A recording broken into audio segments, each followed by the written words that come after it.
Hello. Will D Live pop first?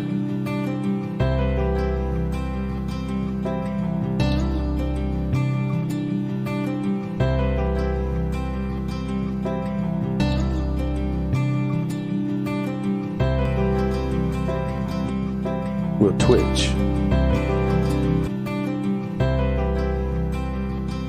Come on, YouTube. You know you can do it. Come on, YouTube.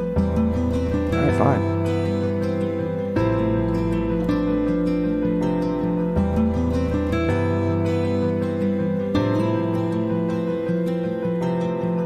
There we go. And the Book of the Face.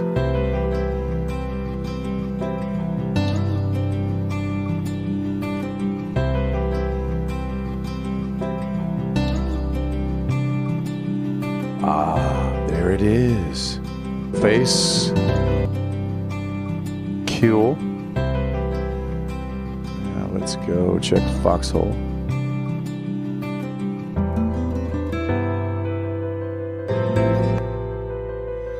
We're in great shape. We have 20 seconds left. 24, 23, 22, 21, 20, 19, 18, 17, 16.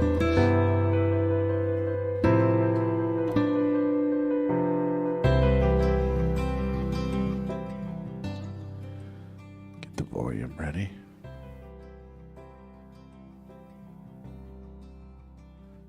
All right, it's time for the intro. Welcome to the 9dNation.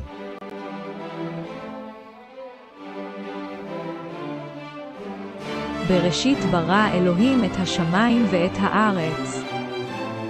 In the beginning, God created the heavens and the earth.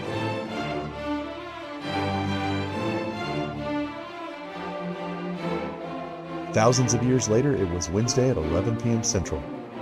Get your passport ready and be prepared to declare to the customs agents any edible plants or miscellaneous worldviews. You're now crossing into the nation with no denomination.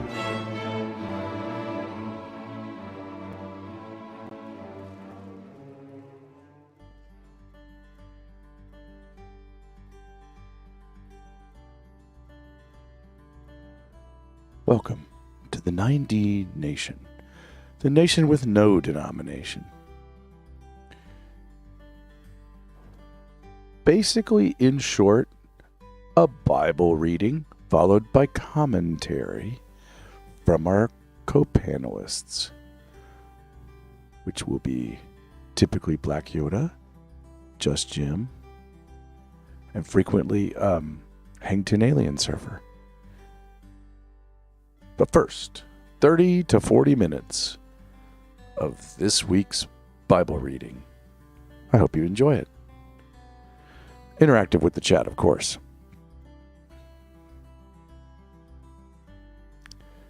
Let me check something. I see one lurker out there. So, you lurker, you're our people. We are simulcast on Facebook, YouTube, D Live, the Foxhole, and Twitch. All right.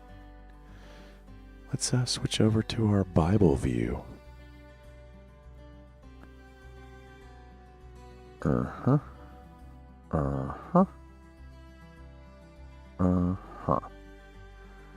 right.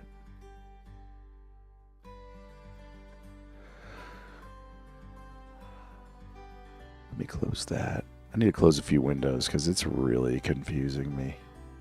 You know how it be like. I know you do. I know you know. Knowing is 0.5.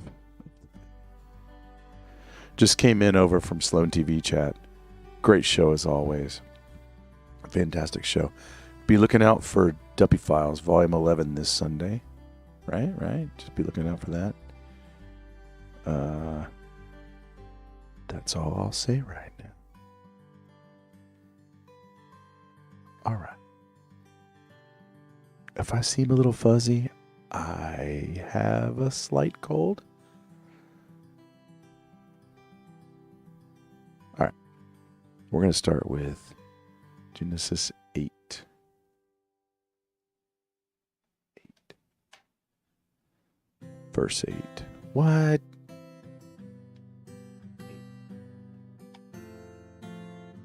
There we go. Genesis 8, verse 8. It's going to be today's reading. But first, let me tell you what, this is episode 27. In the prior 26 episodes, we have read from Genesis 1:1 through Genesis 8:7. And here's what we have learned. Ahiah, or you might think of Yahweh, Ahiah, you could pronounce it that way, or Jehovah, or Adonai, or Tetragrammaton, or YHWH, or Y, or G. Ahiah made the cosmos for human regency. They disobeyed, had half human, half angel breeds, had ruined earth with civilization. Ahiah told Noah to build a family floaty honor box with food and breeding pairs of every flying and land animal species. Then, with a massive controlled flood, killed all flying and land-bound life. How come he didn't kill the fishes? When the time was right, Noah used a raven as a dry land test. By the way, that's not just a joking question. Why did he not kill the fishes? I'm glad he didn't, in the sense of, oi, hey, Winter Games. Hello. Winter Games says, oi. Let's check the Facebook chat real quick. Excuse me, that's the cold speaking. All right. Now, the next thing we like to do is read from this. So let's get it here. Copy. Got to get chapter 8 going. We're going to read, let me read the English real quick. 8 through 13. Then he sent out a dove from him to see if the water was abated from the face of the land. But the dove found no resting place for the sole of her foot, so she returned to him into the ark, for the water was on the surface of all the earth. Then he put out his hand and took her and brought her into the ark to himself. So he waited another 7 days, and again he sent out the dove from the ark. The dove came to him toward evening, and behold, in her beak was a freshly picked olive leaf. So Noah knew that the water was abated from the earth. Then he waited yet another 7 days, and he sent out the dove, but she did not return to him again. Now it came about in the 601st year, in the first month, on the first of the month, the water was dried up from the earth. Then Noah removed the covering of the ark and looked, and behold, the surface of the ground was dried up. Now, let's read. Hey, Pythagi, we haven't dug in yet. You're only 6 minutes in. We're just doing the preliminaries, the preambles. Good to see you. All right. So now let's read this in perhaps more of a Hebrew-ish sounding way, maybe, if I can pull it off. 8 through 13.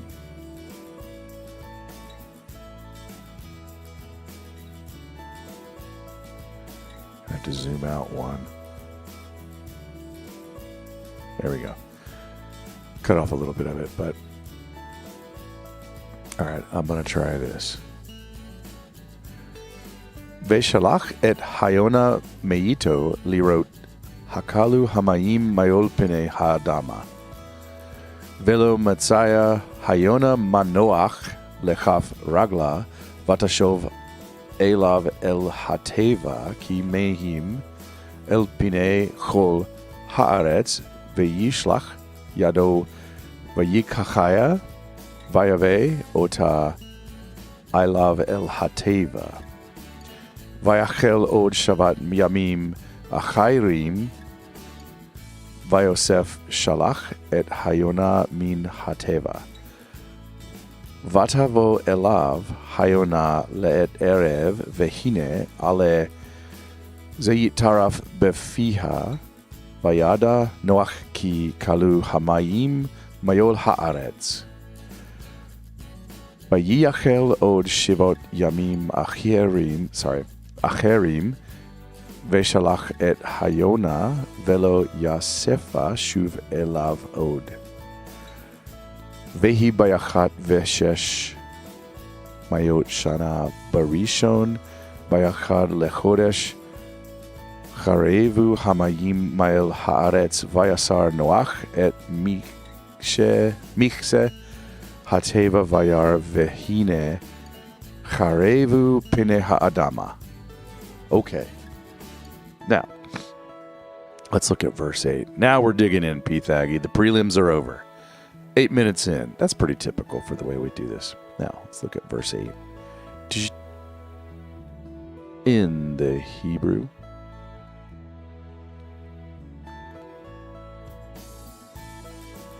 so we've read it in English. We've read it kind of in Hebrew. All right. Veshalach et, he sent. Yonah, that's a dove. Now, is it a dove or a pigeon? There's 32 usages in the Law and Prophets, or the Old Testament. It's a dove or a pigeon. A pretty pigeon or an ugly dove? I had pigeons outside my window in New York City office, and I mean, they're kind of flying rats. Mayuto le wrote, from him to see. He sent the dove from him to see what? Hekalu, which comes from galal, which is to be slight, swift, or trifling. It's a weird word. There's 82 law and prophet usages. You can use it to mean a light, mild thing, or something people think is a curse. Maybe it means to see if the water on the earth is just now an annoyance, like the curse of farming the land. It's a weird word. It means heavy and light. I couldn't figure it out, honestly. Hamayim meol pene ha'adama.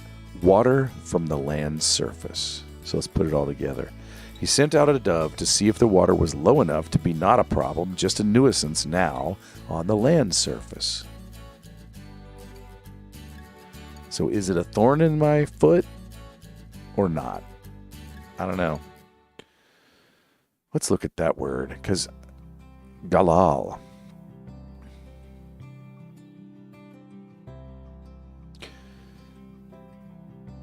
You know, cursed.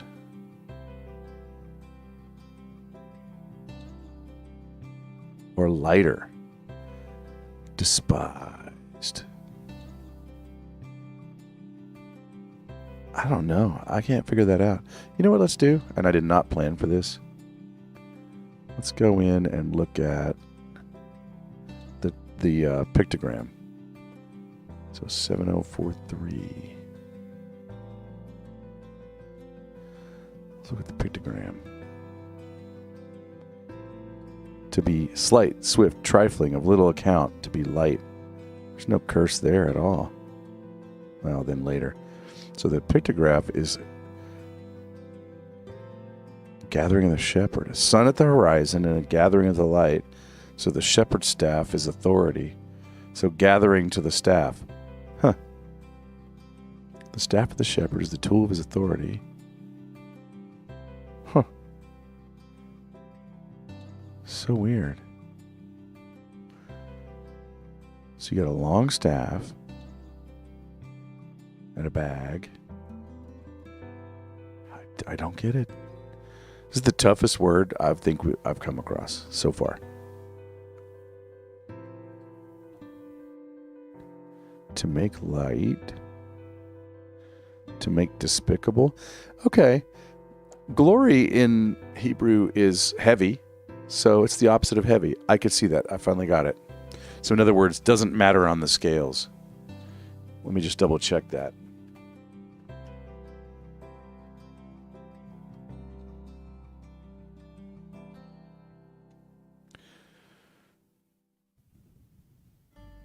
Yeah, importance, weight, and deference.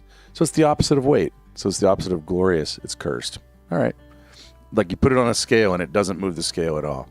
I think I can buy that.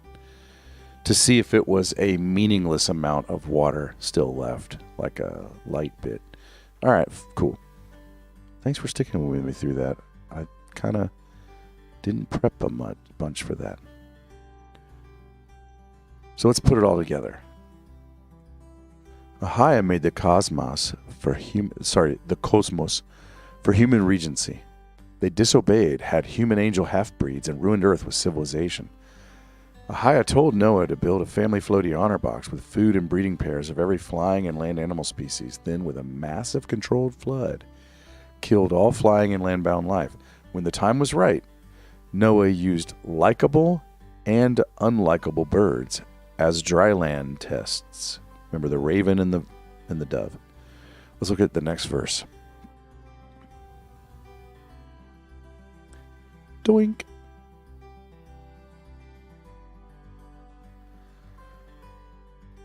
Velo Messiah Chayonam Manoach.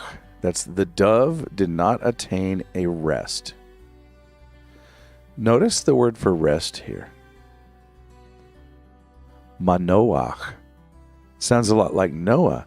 And remember, he was named because he was going to be relief from painful labor.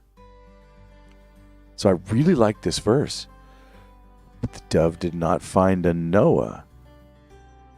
Dove went from Noah, did not find a Manoach. It's really cute. Lachaf, that comes from kaf, which is a hollow or flat of the hand or the palm or the sole of the foot. A pan? I don't know. There's 193 law and prophet usages, and it always means the hand or the soft part of the hand or the foot. So the flat of the raglan comes from regel or foot. There's 245 usages in the Old Testament or the law and prophets, and it basically means foot. So the foot palm, the sole of the foot, the bottom of that bird foot. You ever have I had a couple parakeets when I was a kid. Their little feet, they go boink. They sit on your finger. Vatashov elav el hatava ki mayim el pene kol haaretz vayishlach yado vayichaya vayave ota ailav el hateva. He kept coming back to him to the ark, since the water the face of the entire earth. So Noah sent his hand and yoinked the dove and brought it to himself to the ark. So it's like he sends out his hand. He vayislas his hand. That's a sending out, remember? Stretched it out. So the dove is like looking around, starting to panic, and Noah goes, and the dove's like, whoo. Foot to palm, right? Nice little symbiotic relationship there with Noah and the bird. He drew her to himself into the ark. All right, let's put that all together. Seems to be a very friendly relationship between... He's almost like Tesla, right? Kind of a nice little romance with the bird. Just thought of that. They're getting along really well. The dove couldn't land, so came back to Master Noah. I didn't really put an update to our story so far off of that. He's still using ravens and doves. He likes the dove. Nobody really likes the raven or the crow or whatever it is. The blackbird. Let's look at verse 10.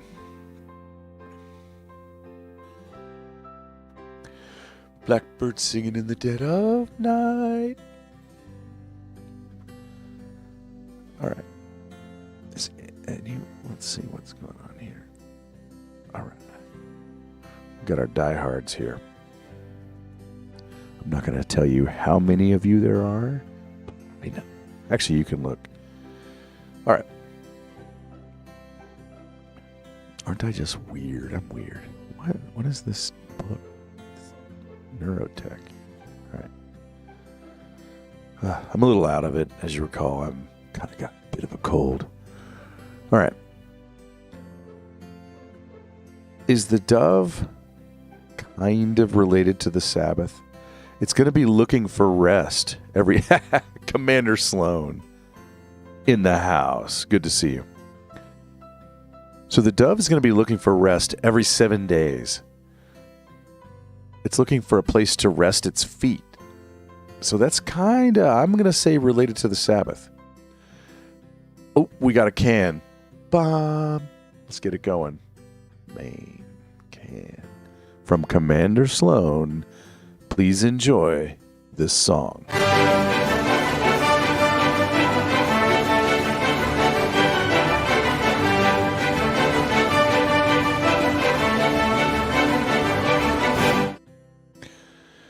We got Miss 320 lurking up there in D Live.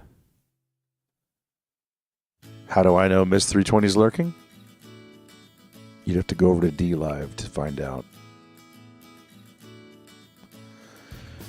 All right. Vayachel comes from cool, or it's bear, whirl, dance, or writhe. So I'm thinking like the pee-pee dance. So there's 60 usages of this word stem in the Law and Prophets. So here you see Noah, he's not just waiting. He's going, ooh, he's doing Homer hands, like, ooh. So let's look at this. Let me explain. He waited. He waited very impatiently. He waited like pacing, like, gotta go. Another 7 days. Now this comes into play here in a second. Why did I say bear? Oh, like not the animal bear, like to wait, like to like get through it, right?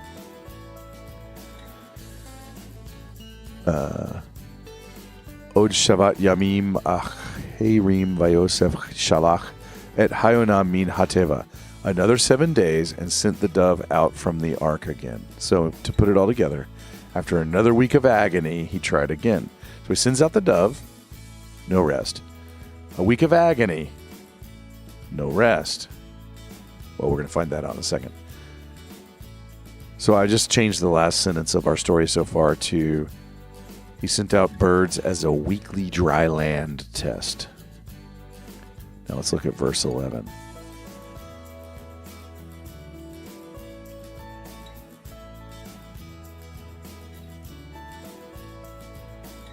Verse 11. Vatavo elav hayonah. The dove paraded back, came back triumphantly. This is the same word for when all the animals were presented and when Eve was eventually presented. This is a proud, like, the dove paraded back. You really lose a lot in these English translations sometimes. I'm not mad at them, but man, the dove came back all puffed up and proud. Le'et comes from et, or time. So around the time of. There's 294 usages in the Old Testament of this word. Then it says erev vihine ala, evening, and behold, a leaf. So the dove came back proudly around the evening time, and check it out, a leaf. Zayit, olive tree, or olive. 38 Law and Prophet usages, pretty simple word. Taraf, freshly plucked. There's only one use in the entire Old Testament. So how do they know what this means? Well, the letters themselves are like meat bits torn from the animal by a predator. It's like a frenzied pull of meat, like Shark Fest, like a strip of tuna from a Shark Fest. So I think you could guess in context that means a freshly plucked olive leaf. It also makes sense to the story. In its mouth, and Noah knew the floodwaters were gone from the earth, is what the rest says, and we know all those words. So, putting it all together. The dove came back with an olive leaf in its mouth, so Noah knew the waters were done on the face of the earth. So our story so far. Ahaya made the cosmos for human regency. They disobeyed, had human angel half-breeds, and ruined earth with civilization. Ahia told Noach to build a family floaty honor box with food and breeding pairs of every flying and land animal species. Then, with a massive, controlled flood, killed all flying and landbound life. When the time was right, Noah used an unlikable bird that probed out a few times and bailed as soon as it could or died, and a likable bird which came back after the first time and a week later brought back an olive leaf. Or we could just shorten that last sentence to used birds to spy out the condition of the water. And we don't even really need to say that in our story so far. So for next time, I'll just get rid of the bird part. But it was fun to go through, right? Let's look at 12. Oh, this is a thought that hit me. So the raven had freedom and probably met not a good ending. The pigeon, or the dove, also had freedom, but it did need to bring back an olive branch and have a working relationship with the master. You see? Does that make sense? Kind of an echo of the kind of relationships we can have with our Creator. I don't know. There's a little bit of a fractal lesson in there, I think. Let's look at Genesis 8:12.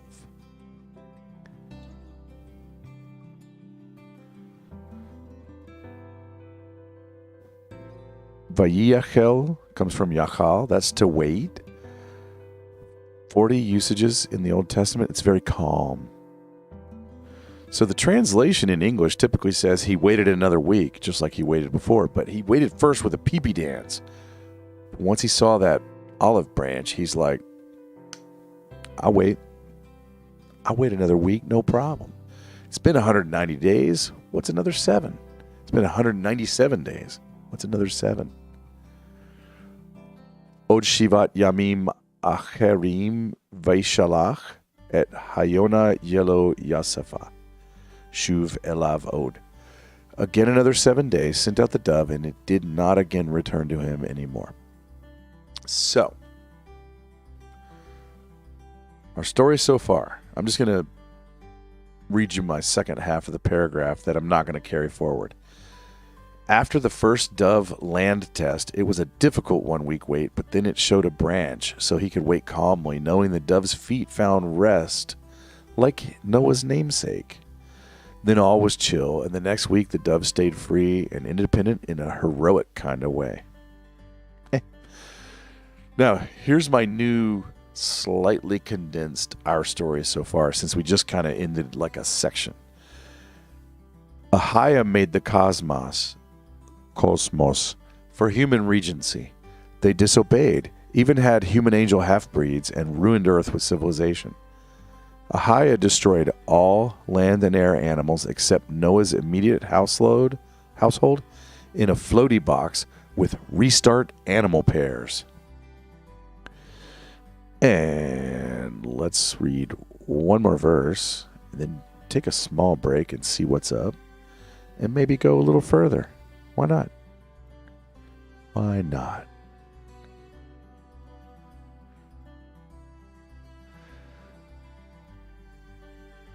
Quick note.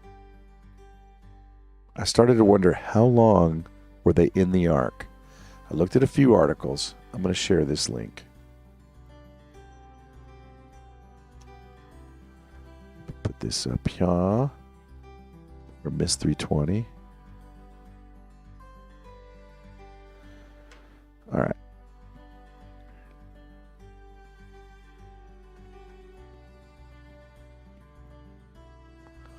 So in this article, you'll find they say 371 days, 150 for the rain, 74 days for the water to abate, 7 days for the dove, and then another 7 days for the dove, and then another 7 days or something like that. 29 days, he waited again, using the months and stuff, to remove the covering from the ark. And then 57 days later, they left the ark. So 371 days in the ark. So a year and 6 days, basically. Vehi bayachat veshesh mayot shana Barishon Bayachad Lechodesh. Turns out, in the 601st year, January 1 equivalent, Charevu, I mean like our version of January 1, comes from Charab, decay. 42 usages in the Old Testament. To be dry or dried up. It almost feels like the water had been alive, died, and now it's not even dust. It's just like decayed, disappeared. Hamayim Mael Haaretz, the waters from the land. Vayasar comes from the word sur, that's to turn aside. There's 300 usages in the Old Testament. Remove, depart, turn away, or aside. So Noah turns aside. Michshe, the covering. There's 16 usages in the Old Testament. It always means a covering. Was it pre-made to break away? Like certain little bolts, like cotter bolts, wooden pegs tied up? Not sure. Hateva vayar vehine charevu pene ha'adama. Of the ark, and he looked, and for sure the land surface was dry. So he wasn't about to take that roof off until he was sure that he didn't need it again. If you'd built this thing and lived in it for 371 days, you'd probably do the same. So by New Year's Day in Noah's 601st year, the waters from the land were but a memory, and Noah slipped the roof off this beastly ark somehow and looked, and yep, land was now dry. So remember, our story so far was Ahia made the cosmos for human regency. They disobeyed, even had human angel half-breeds, and ruined earth with civilization. Ahia destroyed all land and air animals except Noah's immediate household in a floaty box with restart animal pairs. All right, so give me a moment for a sip of Diet Poison.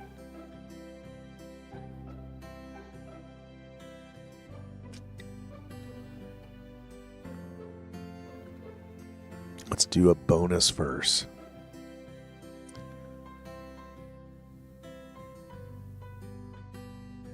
Do a few bonus verses, and then maybe I'll get some sleep. What with my cold? What with my cold? Brief commentary. Did y'all watch the election? Those things are getting lamer and lamer. Like, do they not know what happened? Like, we don't know. We've known. I'm 54. We've known that night since you've been alive, but not these last two. We're not so sure we know how to do this anymore. Really? Really?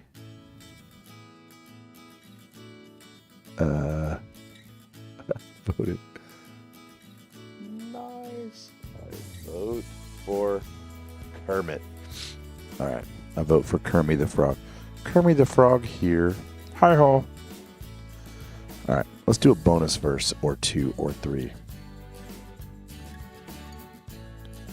14.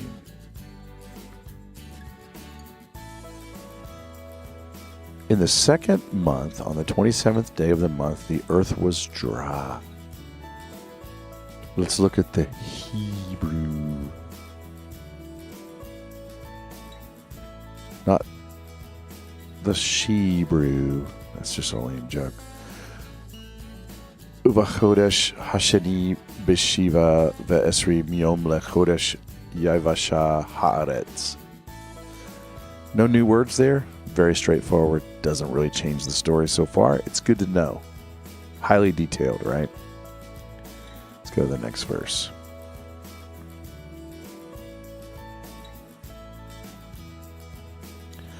Then God spoke to Noah, saying, well, that's a short verse.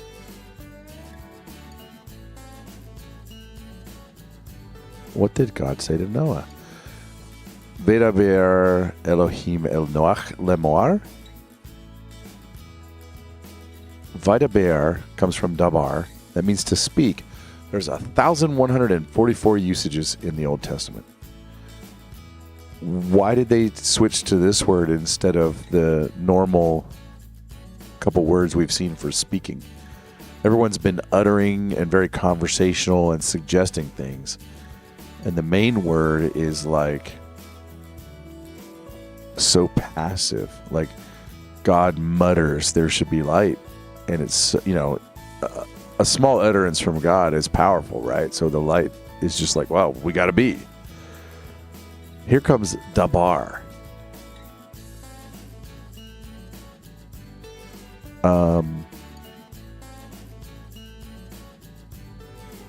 Could it be now that Noah's able?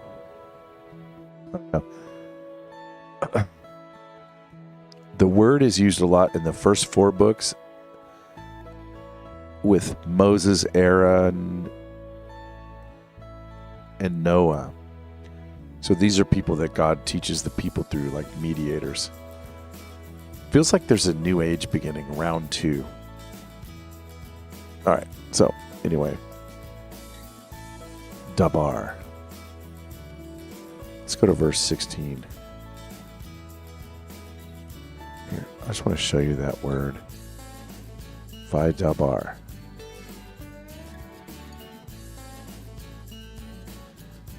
It's got these feelings like when it's not straight up speaking, it's speaking well, like fluently, boasting, commanding, directing, preached, pronounced.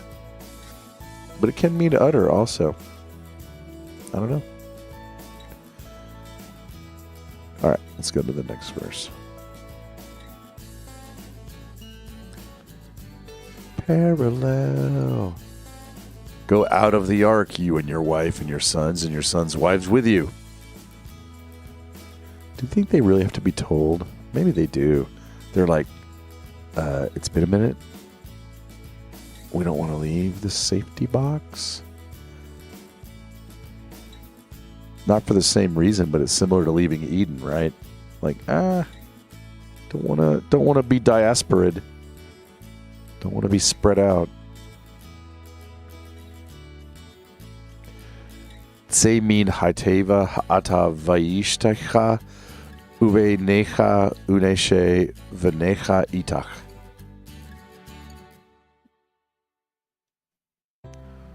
So, God specifically said when to leave the ark after the ark was observably dried back up. So the story really wants to make sure we know that they waited for God to say to leave. Whether they should have or not, probably they should have. But in any case, they're like, they wait, and then God says leave, and they go, okay, we leave. They might have been running out of food. All right, let's go to verse 17. Making some really good time here.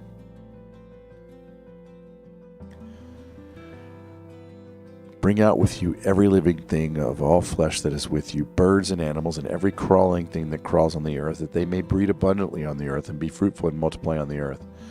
Kol hachaya asher itacha mikol basar bayof uva behema uvechol harames haromes al haaretz hetza itach vesharetsu.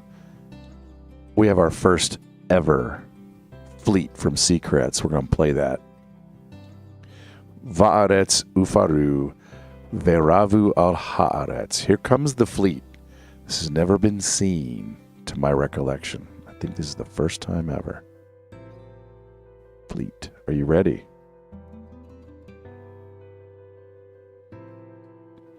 Here we go. Space, the final frontier. There's the fleet. Thank you for that, fleet. Secrets.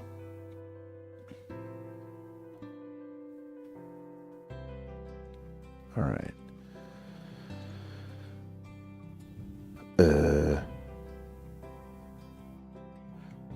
So, do you see some of this? Do you remember these words like the uva behema, the haremes haromes? Like, this is repeating a lot of the first creation.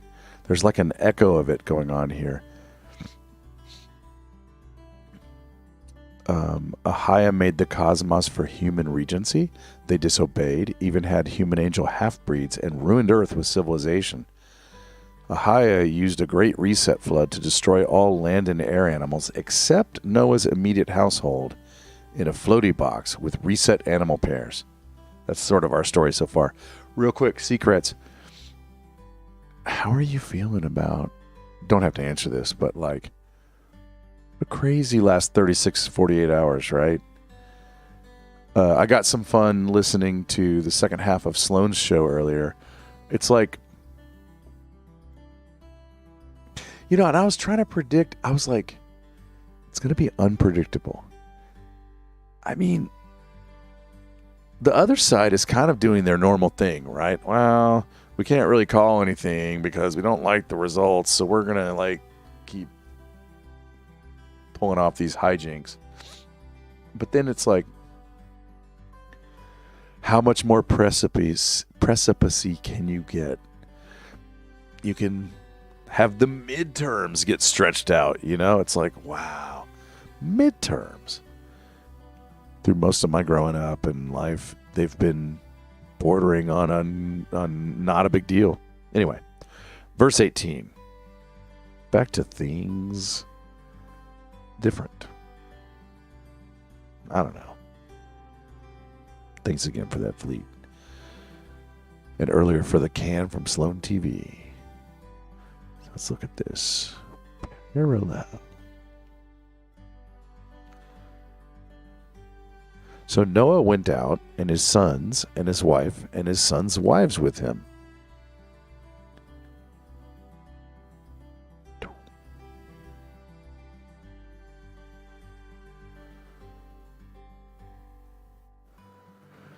Vayetzi Noach uvanav vayishto uneshe vanav ito. And we know all those words. It doesn't really materially change too much our short little paragraph. So I'll go to the next one. Because they're just doing what God told them to do, right? God's like, do this. And they're like, we're doing this. It's back to this pattern that's very much like, almost like children's storybook kind of, the way it feels. In a good way. Verse 19.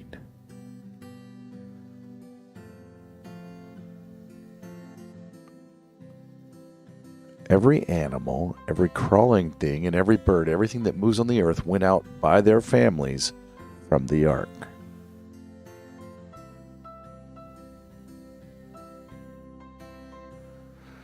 Kol chaya, kol haremes, vekol hauf, kol romez, al haaretz, lemeshpichautayim, yetseyu min hateva.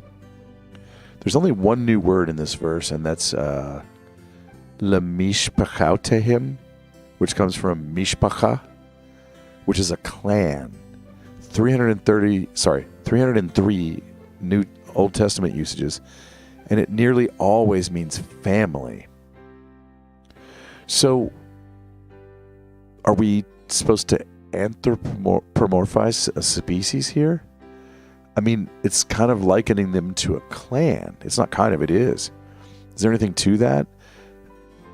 It's a family, a subdivider of types of humans.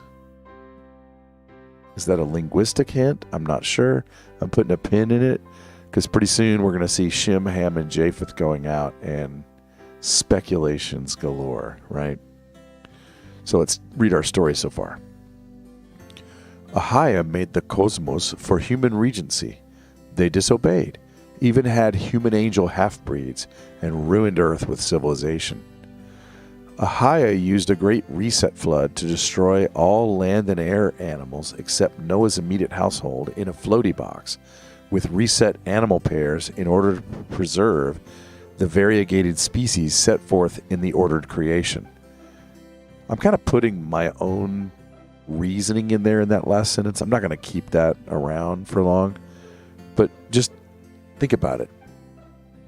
What did he kill? What did he preserve? He killed all clans of animals, preserved them, and had them re-establish themselves. We got time for a couple more.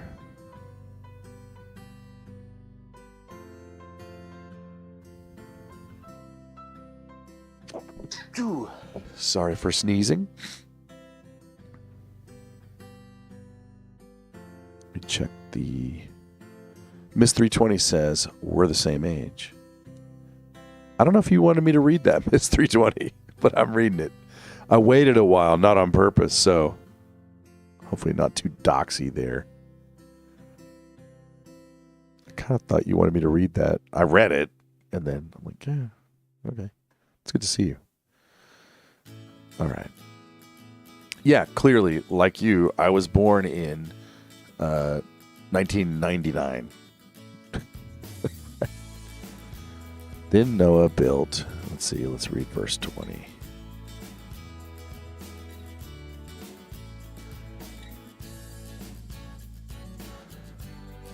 Then Noah built an altar to the Lord and took some of every kind of clean animal and some of every clean bird and offered burnt offerings on the altar. And the chat says, bless you. Thank you, Commander. Commander Sloan. Thank you. All right. Man, the cold is kicking in a little bit. It's not the painful part of it. It's like the cloggy part. People don't usually get it in the order I do. Vayiven Noach mizbayach ahaya vayikach mikol habehema hatehora umikol haof hatahor vaya'al olat b'mizbayach. I always imagine that somewhere in the lurker pool is a person that knows Hebrew fluently and is just laughing at me. Vayavin Noach, Noah made. Mizbayach, an altar. 401 usages in the Old Testament of this word stem. It always means altar. Like straight up always means that. So let's look. I love to do this when there's a one-to-one correlation. I just like to go to the English. That makes me want to talk about the rumors around both languages. They have an ability to control. Let's just leave it at that. Anyway, so in English, it's an elevated place or structure as a mound or platform at which religious rites are performed or on which sacrifices are offered to gods, ancestors, etc. So the first recorded action after the Great Reset is to build a sacrifice table. Permit me to say that again. After the Great Reset, the first recorded action is they built a sacrifice table. Interesting. Ahaya vayikach mikol habehema hatehora umekol haof hataor vayal. Ahaya, and he yoinked from all the clean animals and flyers and lifted up. So it's an altar to Ahaya, and he snatched up all the clean animals and the flyers and lifted up what? Olat. It's an ascent. It's a whole burnt offering. There's 289 usages in the Old Testament. It's a picture of an eye, so it's got knowledge and experience, followed by a shepherd's staff. So it's experience the staff.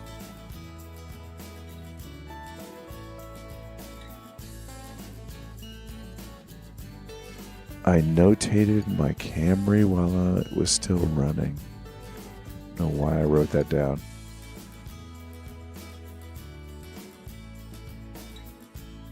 So I'm sitting here thinking Noah's like, man, these are the clean animals and I've only got 7 pairs. Can we let them multiply a little before you start slaughtering them? Oh, no, go ahead and just start killing them? Okay. Because it seems pretty immediate, right?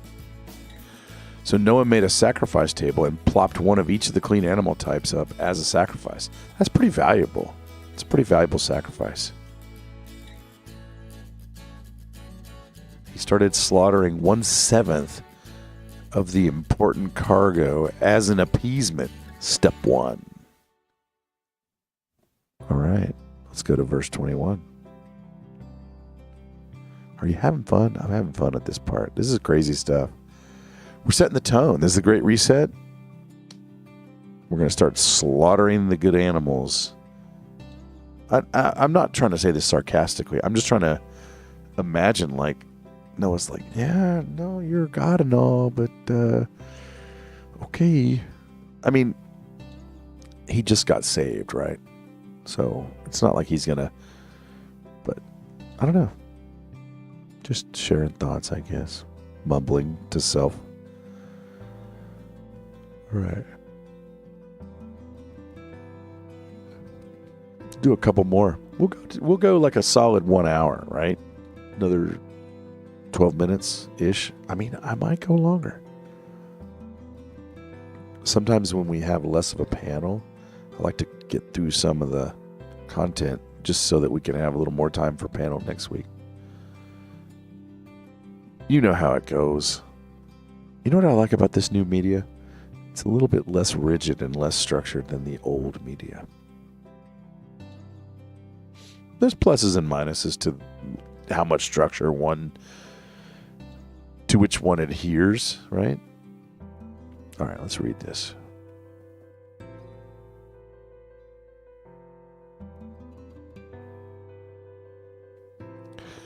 The Lord smelled the soothing aroma, and the Lord said to himself, I will never again curse the ground on account of man. For the intent of man's heart is evil from his youth. I will never again destroy every living thing as I have done. That kind of reads weird the way I read it. Let me read it in Hebrew. It'll, I think, flow a little smoother. Well, my version of fake Hebrew. Or my terrible pronunciation.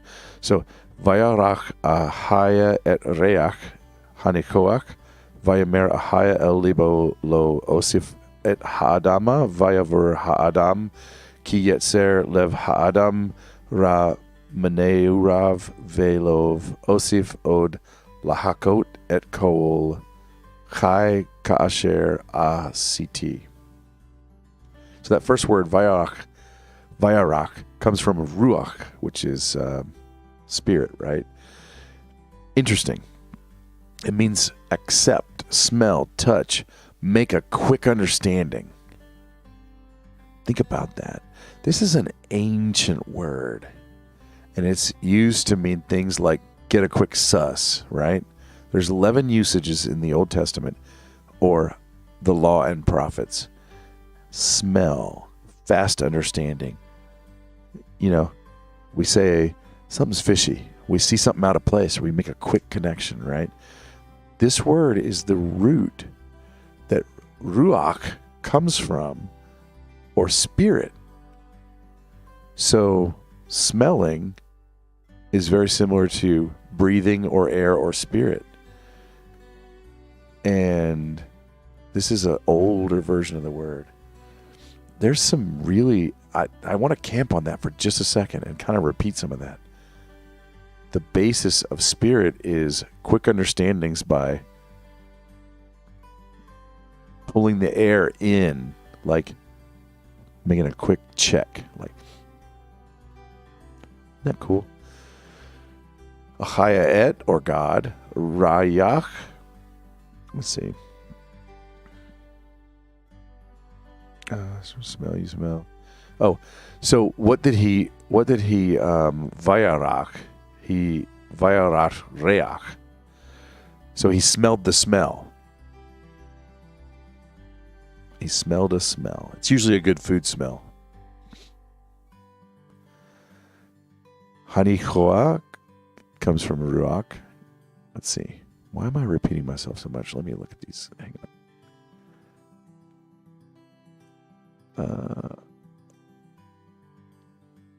Hanichoach. Oh, that's the good smell. Yeah. Also comes from ruach, I guess. I don't know. I don't know why I wrote that down. But he smelled a good smell. Vayamer ahaya el libo lo osif et haadama vayaver haadam ki yetzer lev had haadam ra. Aya uttered in his heart, not again will I blood and dry or curse. That's that word from before that was like make light of, doesn't have any matter. Another time the ground on account of man, even if it's not a question, the hearts and the thoughts of man are bad. So he's going to be like, despite how wicked y'all are, I'm never doing this again. Even from your youth. Minayurav comes from Naur, or youth, or early life. It's 47 usages in the Law and Prophets. Usually means young person, but here it seems to me like early man, proto-man. Even from the beginning of manness or humanity. So is it saying that man never really started out well even? I mean, it is saying that. Velo vosif od la hakot et kol chai ka'asher ashiti. Not again anymore. I'll destroy all living things like I did. So putting it all together. Ahiah smelled the good smells and said his heart won't curse, rinse, and dry the ground due to man. Again, even when man's heart, even early on, he's only thinking bad. So not again anymore will he destroy all life like that time. So I'm going to add to our story so far the word one time, like a hyphenated. So Ahiah used a one-time Great Reset flood. So they love the Great Reset. This is a one-time Great Reset. According to the book. He's saying it right now, and he's going to make it super clear in the next few verses. There's only going to be one reset like this. Not just with flood. Like this upsetting. We'll get to that either this week or next week, I think. So let's look at the chats and see how everything's going. Looking good. Looks like we should chug through and do another verse. All right, we'll go through and do another verse. All right, let me check Facebook. All right. Next verse.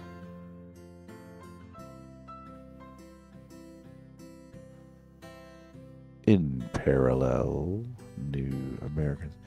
While the earth remains, seed time and harvest, cold and heat, summer and winter, day and night shall not cease. I gotta tell you, I used to gloss right over that. This has some strong implications. Let's look at the Hebrew and then we'll discuss the implications as we go and in summary. Od koal yemei haaretz zera vekatzir kekor yachom vekayitz vechoref veyom valela lo yishbotu. So that first phrase, Od koal yemei haaretz zera vekatzir, means again yet more in a rhythm, each earth daily seeding and harvesting. Kekor, cold. There's only one use in the Law and Prophets. It's a picture of the sun at the horizon and the gathering of the light. The R is the picture of a head of a man. Combining these, it means gather the men. So the men often gather together during the cool of the evening to discuss the news of the camp. So that's how we know it's cold, even though it's only one use in the Old Testament. Vachom, heat. There's 14 usages in the Law and Prophets or Old Testament. It's more straightforward, and it helps to realize that it's like cold and hot. Vakayitz, that's summer, or fruit, or awake, or house. There's 20 usages of Law and Prophets. Let's go to the next word, Vechoref, winter. There's 7 usages in the Law and Prophets. It's a little more straightforward. It's harvest time. It's really more like saying spring and fall, but you could see summer, winter. So in the hot and cold, spring and fall, Yayom valela lo yishbotu. Day and night won't rest. So while the earth cycles are, until the time when earth cycles aren't anymore, they will not be disrupted. The annual, the daily, the seasonal, the food cycles. So this isn't just saying I'll never flood the earth again. This is saying I will never change your experience of the day of the night, the seasonal. This was 371 days. This is long. This jacked with the seasons. I never even thought about that until we got to this. So our story so far. Ahaya made the cosmos for human regency. They disobeyed, even had human angel half-breeds, and ruined Earth with civilization. Ahaya used a one-time food season cycle disruption reset flood to destroy all land and air animals except Noah's immediately household in a floaty box with reset animal pairs. That's the end of chapter 8. That's maybe a good time to take a little break. Right? Stop here. November 9. That was a good run, you all. We made it through a lot of content. Let's see what's up. I'm not saying we're done for the night. I'm just taking a break from reading the Bible. All right. There is a few lurkerers.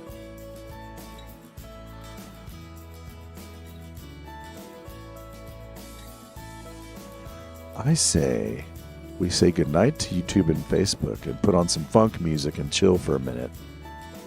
What do you guys say? All right. I'm going to